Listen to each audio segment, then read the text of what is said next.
at I'm curious about your title, what kind of company. You don't have to name the company, but like maybe like a general category, like a startup or a big multinational legacy company. I'd love to hear about that. It'll just give me a little bit of context so I can personalize this a little bit and make it a little bit more interactive, even without you guys necessarily chiming in. So the more you share, the better it'll be. I will screen share this. Okay. Just making sure I can still see everything. I can. All right. Awesome. So it's really lovely to have everyone here. As I think if you saw some of the Eventbrite and if you found this through like a posting in a Slack or something like that, the context here is that many years ago, when I was in kind of a mid-level role, I would get feedback that was like, you need to be more strategic, right? I wonder if a lot of people here, I feel like a lot of people get that feedback and then they get absolutely no help in like what that means. And because it's not that helpful, right? It's like, it's not like, okay, your writing needs to improve in XYZ way. It's very vague. And then when you push a lot of people, when they say that, they don't know how to describe what they want. They being like your manager or a leader or someone on your team. But the thing is, like, as when I became a manager, I was like, okay, there's something about strategy, or there is this thing that is real that some people have and some people don't, or some people have, but they don't communicate it well.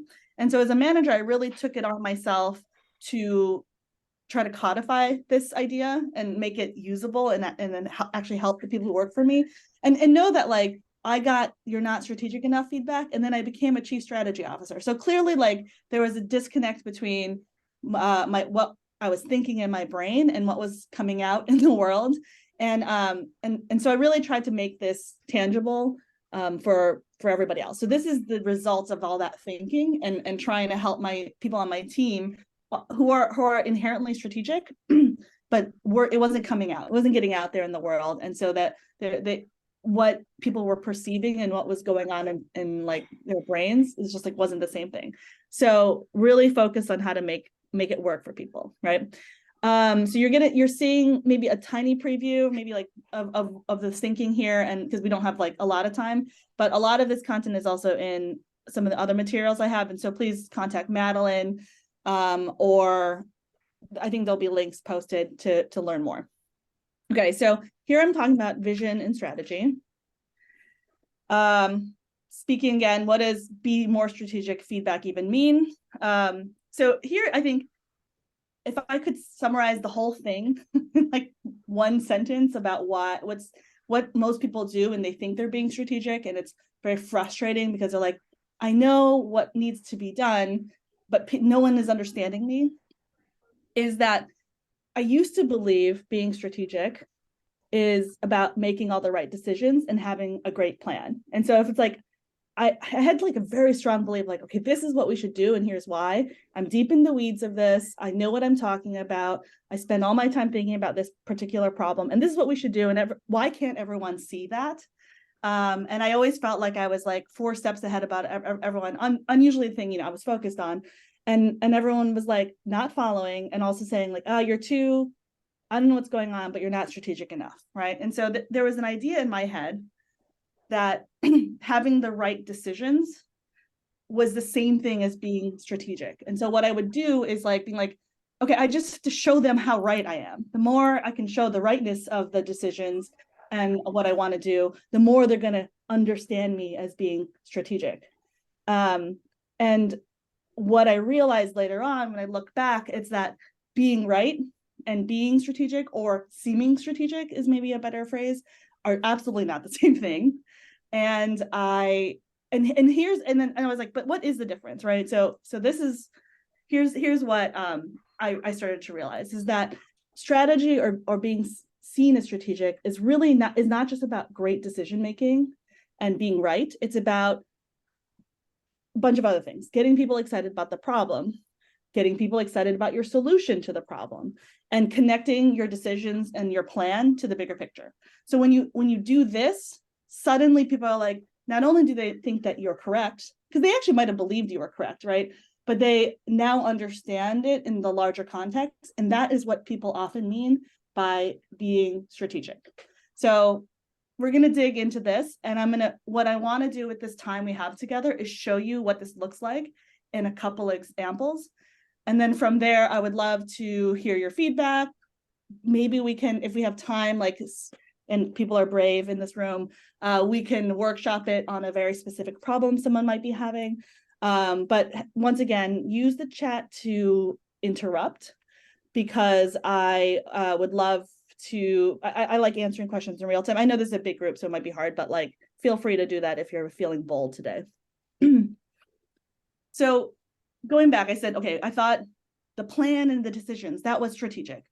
What I realized is there's all this other stuff before the plan that if you're trying to really tell a story and gain trust and be like a visionary leader, that if you're not including those things, people will at minimum be confused, because they're like, why are you telling me all this random stuff that's super detailed?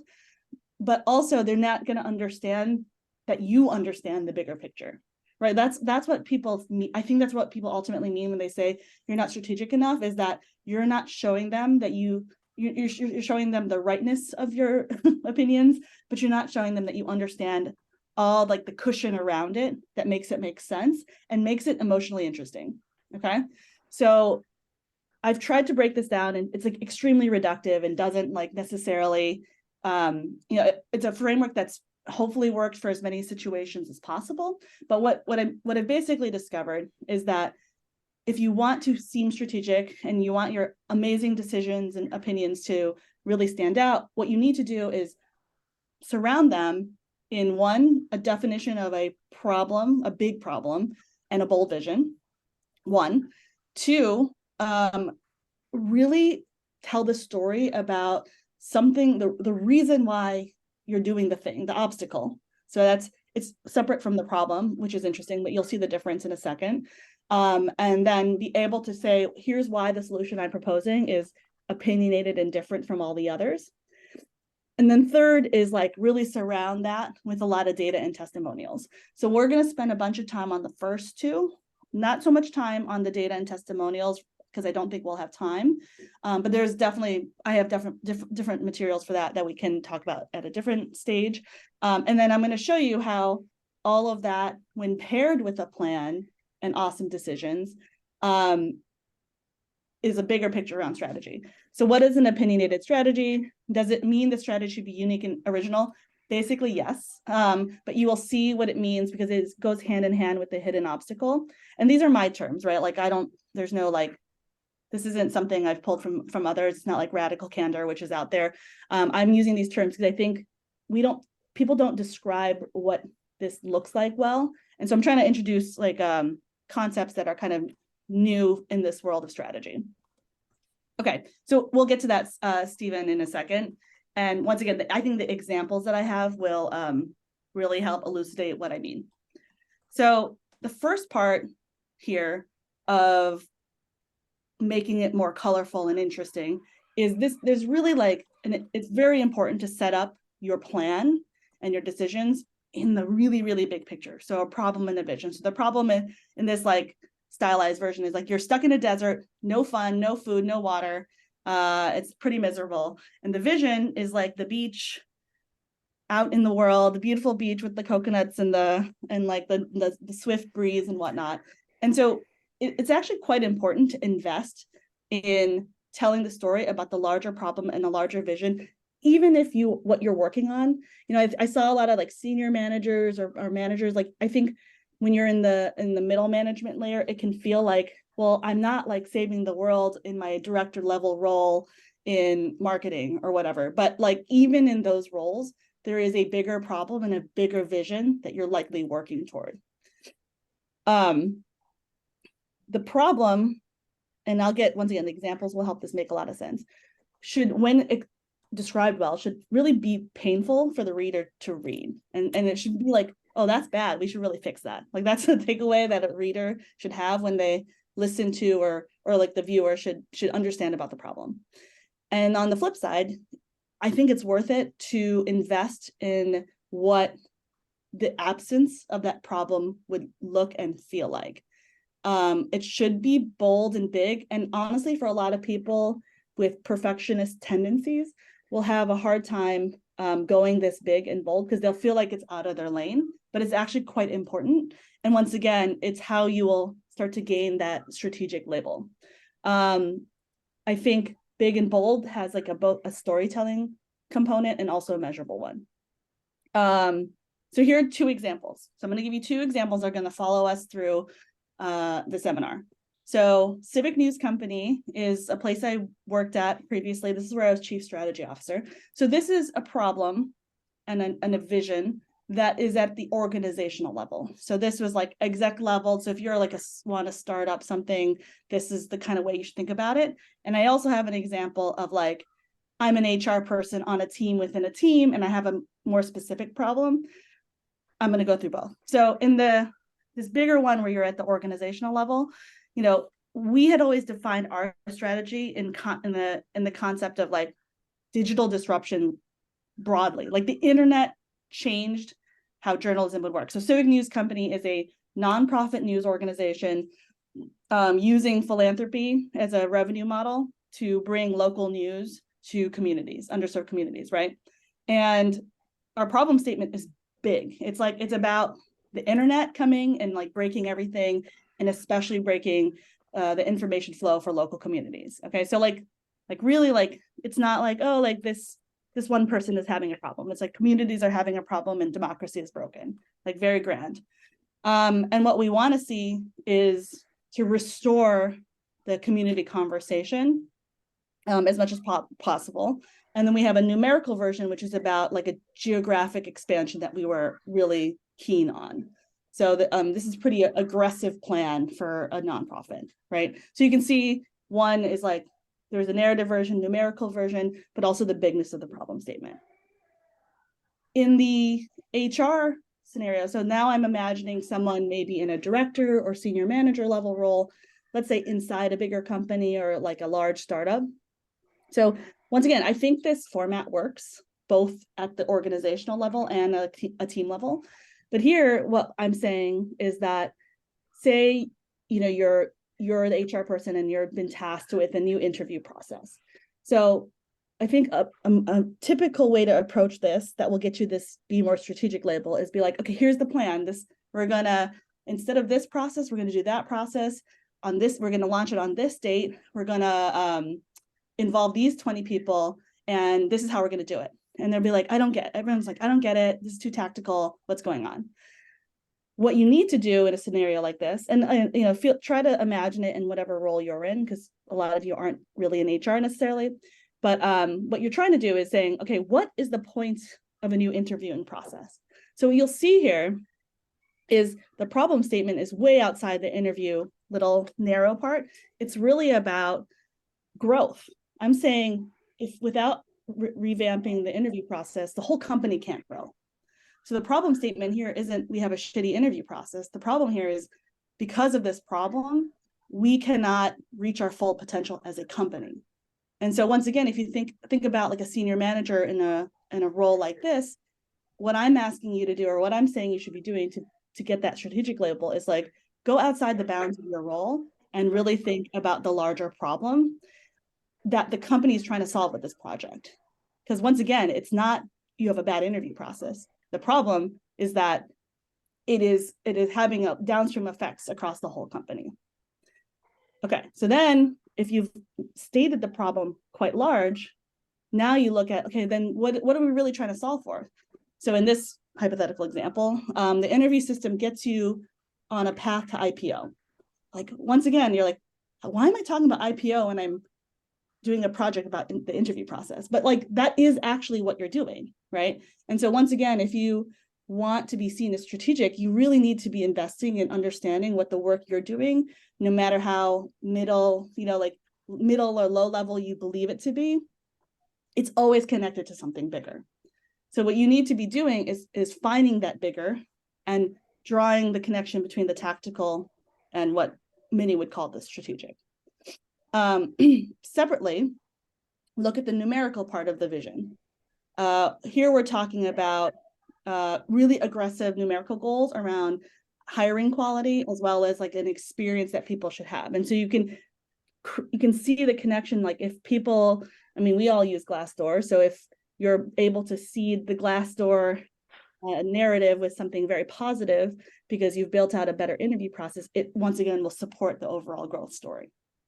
So going back, even the most tactical projects and things you're working on, they're always connected to something bigger. And it's your job to make the connection and explain it to your stakeholders, right? Make it really explicit. And once again, I think the mistake is often focusing on the fidelity of the plan.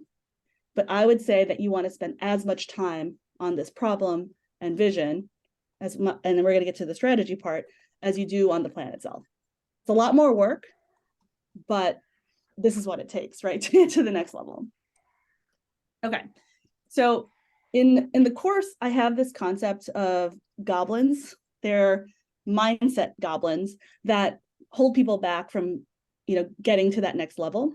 Here, there are 5 goblins. Here are 2. And so the 2 goblins here are the one about the fear of failure, and there's another goblin about the fear of seeming incompetent.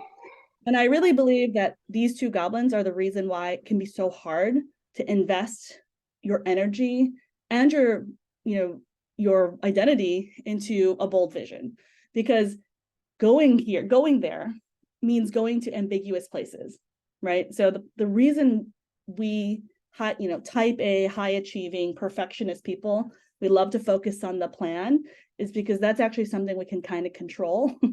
and we know it really well, right? That's why they hired us to do this job.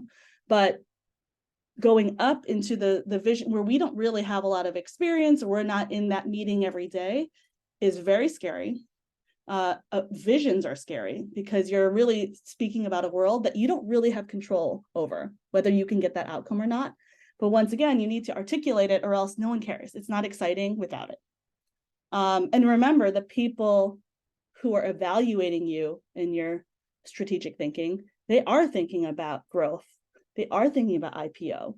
They are worried about 5 years from now when your interview system is even more bad and pronounced when you're trying to hire 10 times more people, or whatever project you're working on. And so they are already in this space of scariness, and they want you to be there too. So it's very important to get out of this fear-based working, and then it allows you to get into that visionary space, right? So this is the hard part in the course. This is the therapy part of leadership, and it's not easy to conquer these goblins. But I think like step 1 is naming them and acknowledging that getting that like perfection gets you really far, but then it starts holding you back. And I think this is the kind of thing where it starts to hold you back because you're scared to be bold. Okay, feel free, more questions, because I'm about to get into the section about strategy. But so speaking of these goblins, one is like, I think the constraints about in that perfectionism stage are like, can be very damaging. Once again, they get you to like senior manager level, maybe director level, like being like on it all the time. But then to like ascend to that next whatever part of the ladder, it really starts to hold you back. And so this is where you have to do a lot of inner work to remove the constraints in your own brain. And that's part 1. And then 2, it's like to be bold, especially in the context of inside a company. It's like you really have to understand what the company is trying to do, and you will not naturally have access to that information. Like if you have a great manager, sometimes they'll explain it to you and give you the context proactively, but more often than not, they won't, because they won't realize you need it. And that's just like a flaw in leadership and management. But then in an ownership culture and if you really want to succeed, you go and ask, right? And so you have to overcome your fear of asking the questions around what the real strategy is, because it is there. So if you don't know why the interview process, what it's connected to, it's actually your job to figure it out so that you can implement that plan, that project when it comes time. So that information is not necessarily going to be handed to you on a platter. And once again, it's your fear of like asking all those questions and seeming incompetent that's going to hold you back from knowing the answer. But someone knows the answer at the end of the day. Okay, so question is, ideally, how long should a vision setting exercise last in a scale up that is trying to move into a different growth quadrant than where it currently is? So if you're, I mean, first of all, in a scale up, all the timetables are super, super compressed, right? So, but I think vision is often one of the most stable things that you see in a scale up and can last like a year or two, actually, if done correctly. But I think like you definitely see companies that are learning so much about their sector and their customers that the vision changes almost out of necessity. I've never seen it last more than like a year and a half. Sometimes I see it a quarter, and there's something wrong if it's changing every quarter, honestly. It's like, that's too much. It means you haven't solidified your larger strategy, right? But depending on what kind of role you're in, if you're in an HR role, like the interview processes are agnostic to the exact vision and strategy. You're just trying to support a larger growth story. But if you're in product or something, it is a bit, the vision needs to be somewhat stable for you to function well. But I can talk about this, in a different way with later. But so a company strategy is very dependent on the size and the stage of the company. But in the scale up, I've seen anywhere between a quarter to like a year and a half. And it's just a matter of like how much you're learning on a consistent basis. Okay, so going to Stephen's questions about obstacles and strategy. So here I laid out like really big vision. We're not getting into specifics yet, right? This is where things, in my opinion, get super interesting in terms of vision and strategy.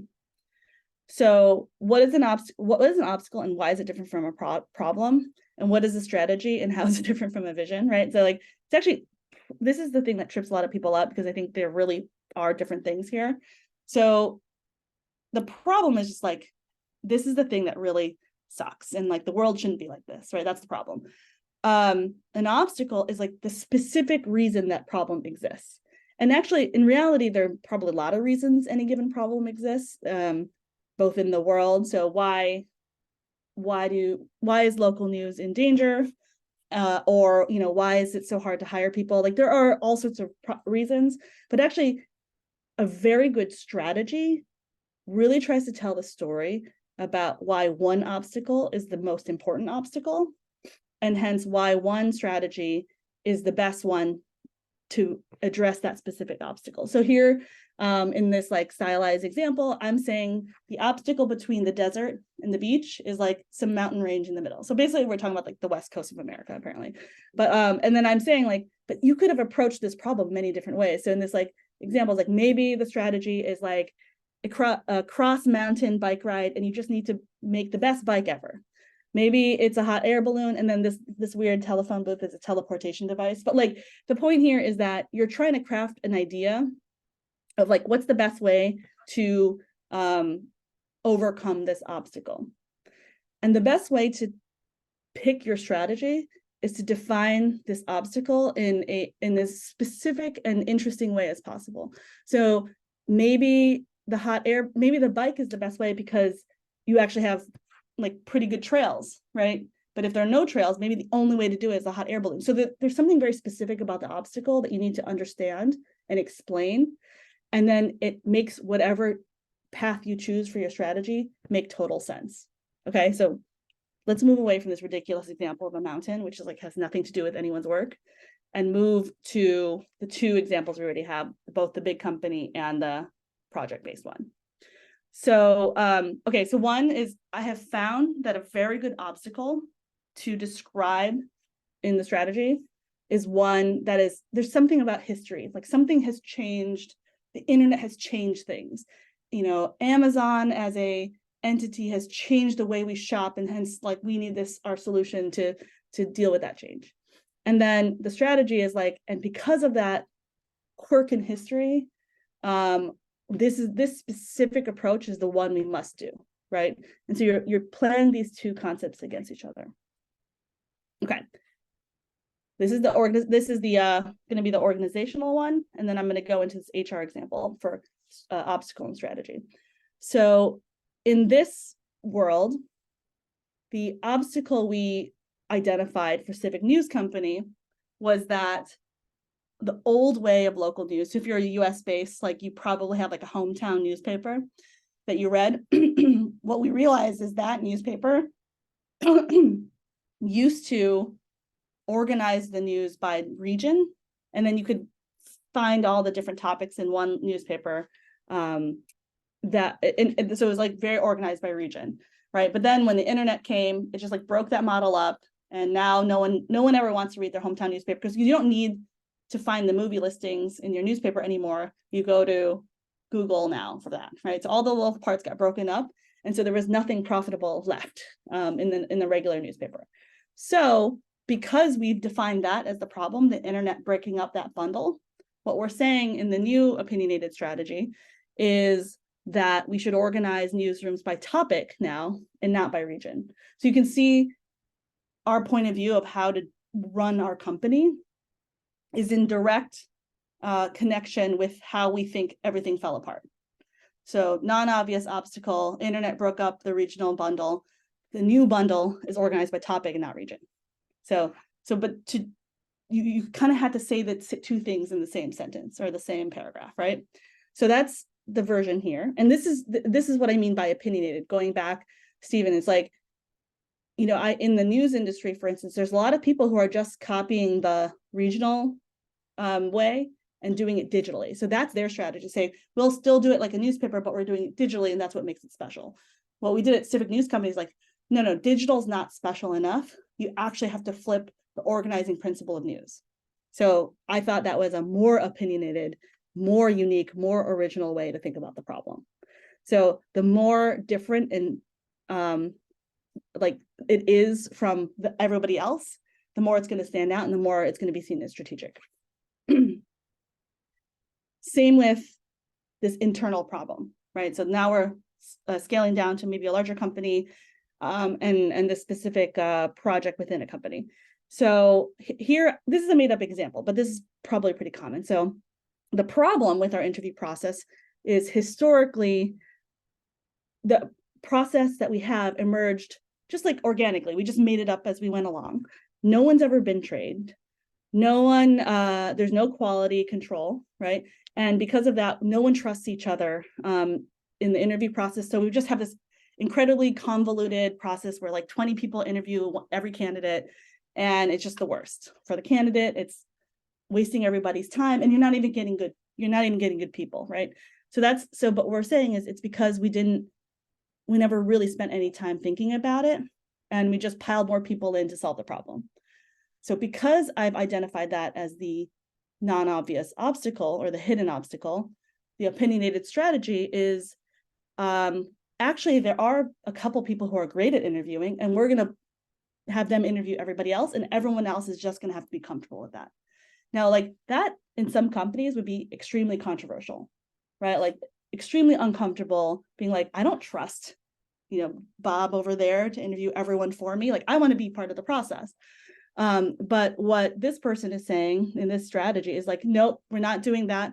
And we're going to invest in education and training and transparency so that everyone trusts the system. So once again, by identifying the historical reason why you have this bad system, you can then explain why you're doing your plan your way in the context of history, once again. So it's opinionated and scary, but because you've justified it with history and a really like a keen analysis of what happened and how you got here, the idea is that people are like, oh, that's really provocative and like awesome, and I feel good about it because it's explained well, right? So you combine these two things once again to really effectively show why your plan ultimately is the best plan. I'm trying to see if like I can explain this. No, I didn't have the slide there, but so let me go back just to show you. Sorry, it's like, so on the far left, we've defined a big problem and a bold vision that gets people excited and being like, okay, I get what we're doing here. You're thinking big picture. And the second part is the hidden obstacle is like, oh, and it's unique and like differentiated, and also gives you this larger context and also gets people excited, because I think what you want are true believers in your strategy. Data and testimonials we're not going to go into, but then it just further, this this part's usually easy for people because they're like, okay, I can put more, I can prove my point, and only then should you be describing your actual plan. So I think this is the big gap between what people do, like really high performing people do, is like, my plan is awesome, and it is probably awesome. But what I'm trying to say here is you need to spend the time on the 3 other boxes before it, and honestly, almost as much time building out the story about your plan as you do on the plan itself. So this is kind of the formula for making your work seem more strategic. And honestly, like when you do this process well, your work is better. It's not just like it's not just a exercise in narrative and storytelling and, you know, smoke and mirrors. It often does make your plan better, even if your plan was already very good to begin with. So, where is that? Where did I go? Okay, so going back to the goblins, like it's the same goblins. The reason, like I think I added fear of being disliked here is the third goblin that really gets in the way of people. And like I said, it's because the opinionated strategy is usually the hardest part, because you're really putting yourself out there. You're really saying something that is not obvious and will make people nervous. And what I always say is, if you have a good strategy, you there are going to be people who, everyone is very clear, but there are going to be people who violently agree with you and violently disagree with you. And that's actually a good outcome, because actually, if everyone is like, yeah, that seems fine, that's reasonable, you're actually not doing anything very interesting. And this lukewarm kind of reaction is actually a red flag, I would say. And if you do have people who are like, oh my God, that's brilliant, and then you have a small cohort of people who are like, I hate it, now you're on something. And so this is how you know if you have an opinionated strategy. If you have okay, so in conclusion, so I have like 10 minutes. If there's like one thing you take away from this session, it's that the idea of being right and doubling down on correctness will not actually solve your problem of being more strategic or seeming more strategic. And what you need to be doing is leveling up and out away from your plan and giving the context to your plan that makes it compelling and interesting and connected to the larger picture. I think that's done. Yes. Okay. So I went really fast because I knew there was a lot there. But I did want to leave this last 9 minutes, 8 minutes for questions. And if people had like specific things, especially like if you are you struggling with this in your own projects and what you're doing, I would love to hear it. And I can ask general questions about, you know, what's in here.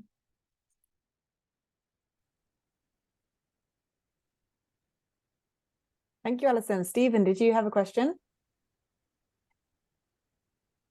Sure, Alison, thank you for your presentation. It's very insightful, very fresh perspective. I have a question. So a lot of time we need to collaborate with others on developing a compelling strategy.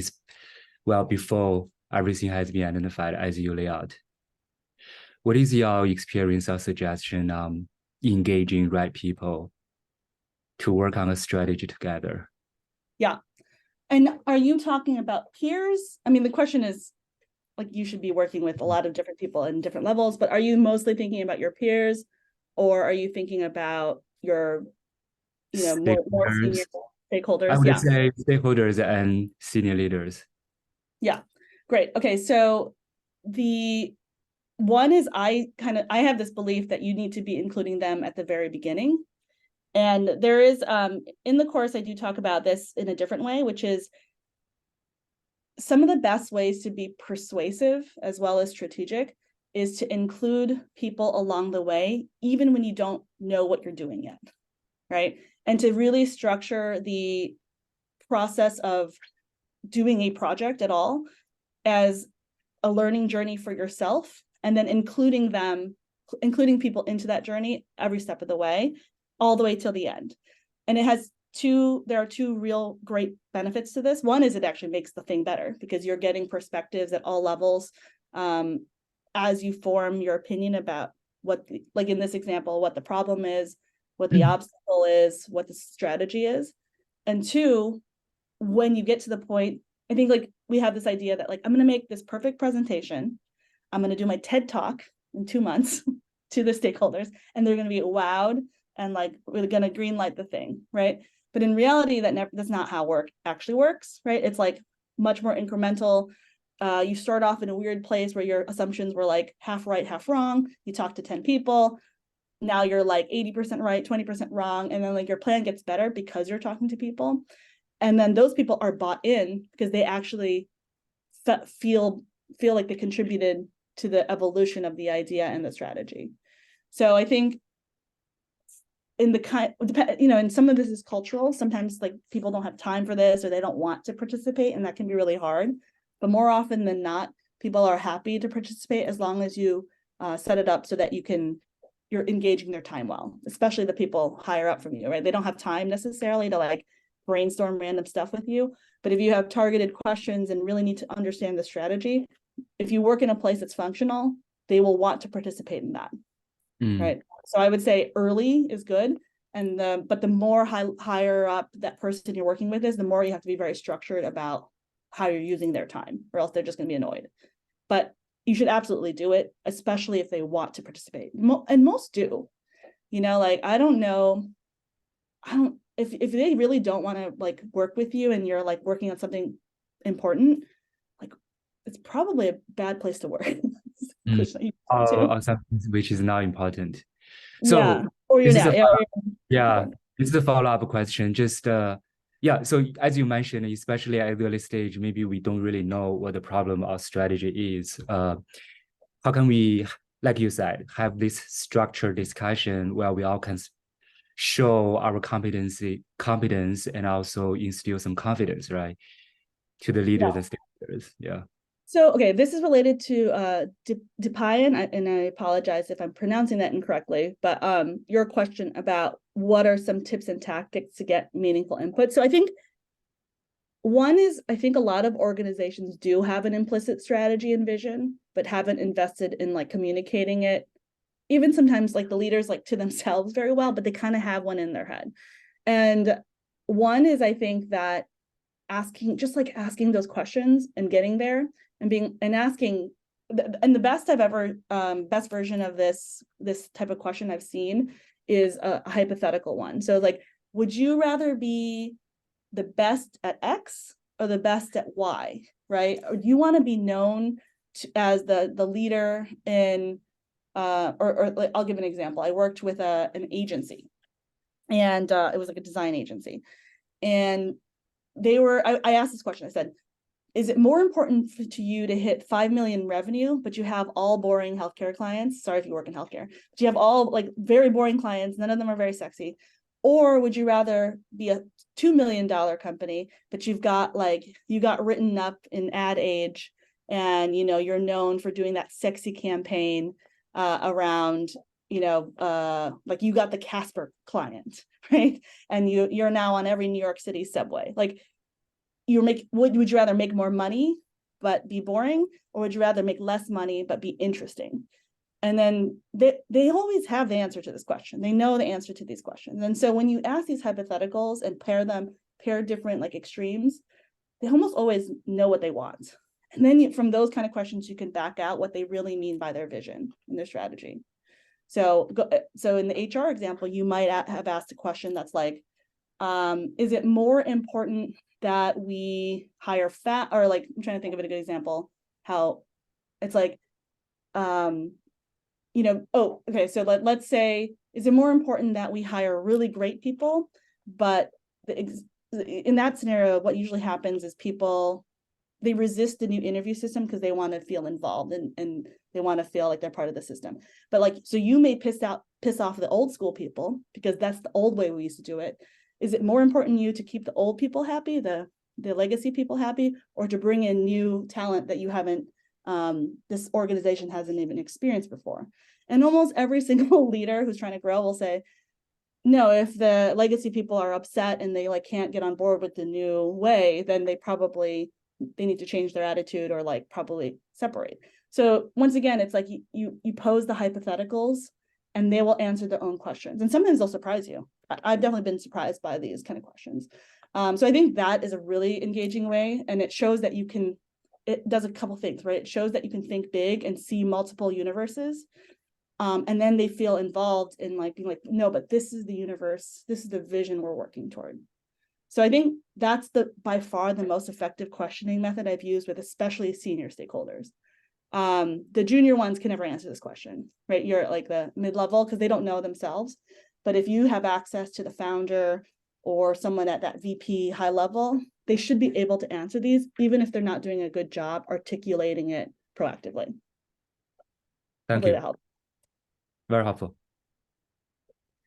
Any other questions? I know we're right at time, but I can probably do, the two other goblins.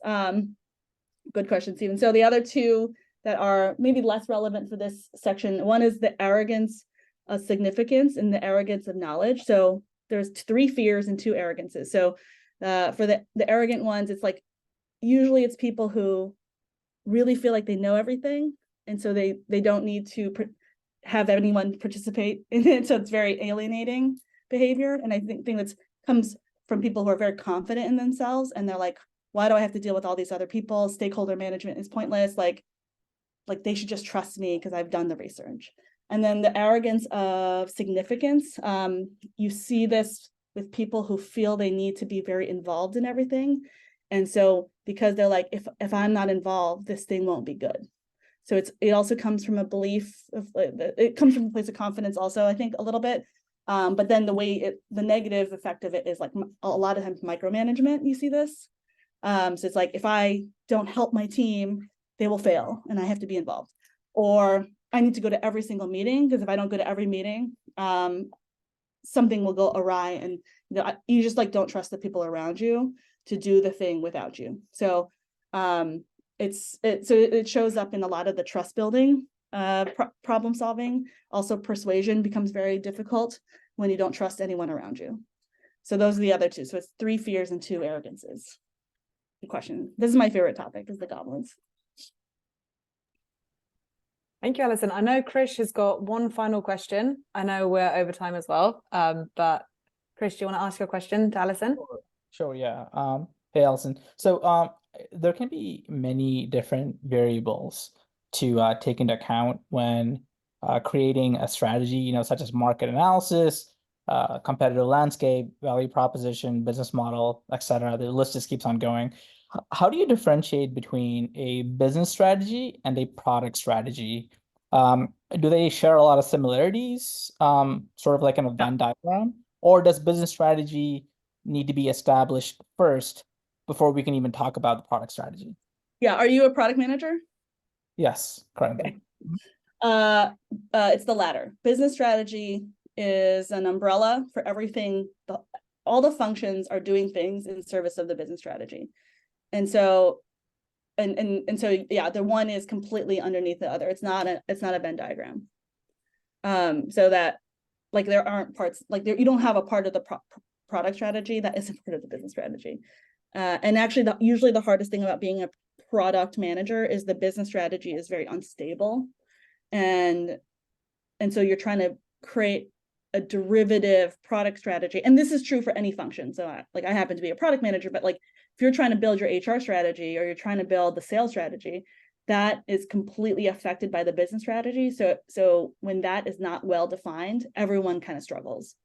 It feels very acute in product, but it's true for sales too. Like if your business strategy, if you keep saying the type of customers you're trying to reach is different, like every 6 months, how do you set up a sales org to like 1 week chase enterprise clients, and then the next week you're chasing small and medium-sized businesses? It's like so chaotic. And if it's usually because the business strategy was not set well. So all functions suffer, and they're all derivative from the larger business strategy. And I'll have to say, probably 80% of the companies I worked at when I joined, they didn't have a very good, stable business strategy. So it's like extremely common to be in this situation. But a lot of times, like I said, it's implicitly there and not well stated. So once again, if you're like at that mid-level and you're really pushing your leadership to define things, they often, the good leaders and the great organizations like it. They're like, oh, like that was really important for me to say out loud. I should probably say it, write it down. And then the weaker organizations, your leaders are going to reject your questions because they're like insecure in their own leadership. So like in some ways that questioning can be a very good signal about the health of the overall organization. So I would use it as a test also a little bit. Like the greatest organizations will listen and be like, oh, that was a great question. We really need to get that thinking out there to the rest of the teams. But you're right, it can be very challenging when the questions themselves are seen as threats. It's really hard to be strategic in organizations that are like that, because all you're left with is just like rejection and resentment. So very challenging, but that's a different session, I think. A lot of this assumes very healthy behavior. That is such a great point, Allison. And you actually read my mind when you said questions are seen as threats, Yes. right? And it sort of feels that way sometimes when you're kind of getting customer feedback and kind of taking it back to business and saying, hey, I think the strategy could change based on the feedback we're getting from the marketplace, right? And Yes. if they're sort of triggered by the questions themselves, then yes, I think that does speak a lot to the kind of fixed mindset versus a growth mindset kind of an organization you're working with.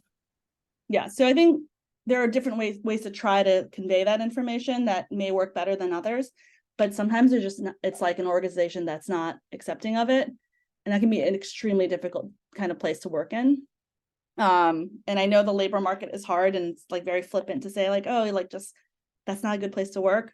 But it's like a place where you start having to think, okay, how can I be effective here and how can I grow my career? So you have to really start thinking about the long term of your career when you're in places like that.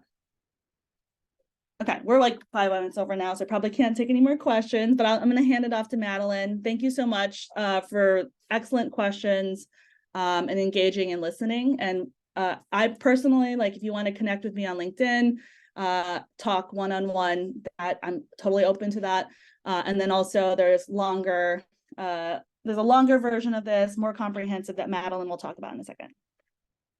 Thank you so much, Alison. That was awesome. And that only scratched the surface of Alison's 11-week course. I put the links in the chat, but you'll also get an email with the links as well as a recording of this session. And the link will lead you to Alison's 11-week Leadership Deconstructed course landing page. You could see the curriculum there. You could see testimonials about what other people have said. And then you could also reserve your seat for free. So the next cohort's kicking off in January. You join a small group of live mentor sessions each week, along with hours of video lessons per week by Alison herself. So I'd encourage you, before the spots run out, to just reserve your seat for Alison's upcoming course, and email us if you have any questions. Reach out to Alison. Thank you everyone for joining. Thank you for your questions, and we'll see you at the next session with Alison in January. Bye-bye, everybody. Have a good day. Thanks, everyone. Thank you. Bye-bye.